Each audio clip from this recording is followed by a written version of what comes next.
បើក្បាលវីដេអូមកជាមួយនឹងគ្រឿងថ្មីមួយមុខទៀតហើយរបស់គ្រឿងលូសាបារ៉ាគឺគ្រឿងឆាគ្រឿងបងប្អូនណាខ្លះដែលកំពុងរង់ចាំគ្រឿងឆាគ្រឿងឥឡូវគ្រឿងលួងចេញហើយណាមានតែគ្រឿងឆាគ្រឿងមួយកញ្ចប់នេះក្នុងដៃបងប្អូនចង់ធ្វើម្ហូបបុកគ្រឿងអីគឺលែងពិបាកទៀតហើយបាននិយាយពីសុពលភាពរបស់គ្រឿងយើងវិញគឺទុកបានដល់1ឆ្នាំកន្លះហ៎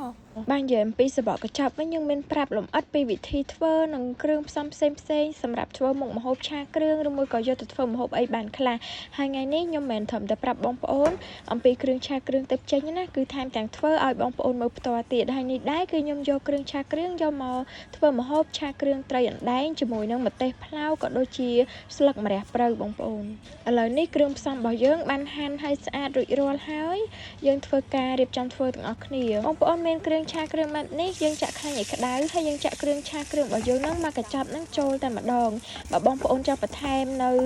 ម្ទេសក៏ដូចជាស្លឹកក្រូចសើចដើម្បីឲ្យឈ្ងុយនិងហឹរខ្លាំងដូចខ្ញុំមកគឺបងប្អូនអាចដាក់បានគឺតាមចំណូលចិត្តហើយបន្ទាប់មកយើងចាក់ត្រីអណ្ដែងយើងចូលឆាជាមួយនឹងគ្រឿងរបស់យើងហ្នឹងឲ្យឈ្ងុយល្មមហើយយើងដាក់ទឹកមកបន្តិចទៅដើម្បីកុំឲ្យគ្រឿងយើងខ្លោចហើយបន្ទាប់មកយើងធ្វើការថែមគ្រឿងខ្ញុំធ្វើការដាក់ម្សៅស៊ុបដូចបងប្អូនមើលឃើញអញ្ចឹងយើងដាក់ក្នុងបរិមាណណាមួយដែលយើងគិតថាសមល្មមហើយខ្ញុំបន្ថែមនៅស្ករសបន្តិចបន្ទាប់មកគឺខ្ញុំបន្ថែមនៅទឹកត្រីបន្តិចនៅពេលដែលយើងឆារៀងចូលជាតិគ្នាល្មមហើយគឺយើងចាក់បន្លែរបស់យើងនឹងចូលបន្ទាប់មកយើងរំងាស់ឲ្យរៀងឆ្អិនល្អតិចទៅហើយយើងចាក់នៅសណ្តែកដីរបស់យើងចូលហើយចុងក្រោយកុំភ្លេចស្លឹកម្រះព្រៅម្ហូបហ្នឹងអត់បានទេស្លឹកម្រះព្រៅបងប្អូនមើលវីដេអូនេះហើយមានអារម្មណ៍មិនដែរឆាគ្រឿងរបស់ខ្ញុំធ្វើលឿនជាងមុនអត់ឃើញទេត្រឹមតែ15នាទីណាបានញ៉ាំហើយមានគ្រឿងឆាគ្រឿងនៅក្នុងដៃគឺធ្វើម្ហូបឆាគ្រឿងលឿនចឹង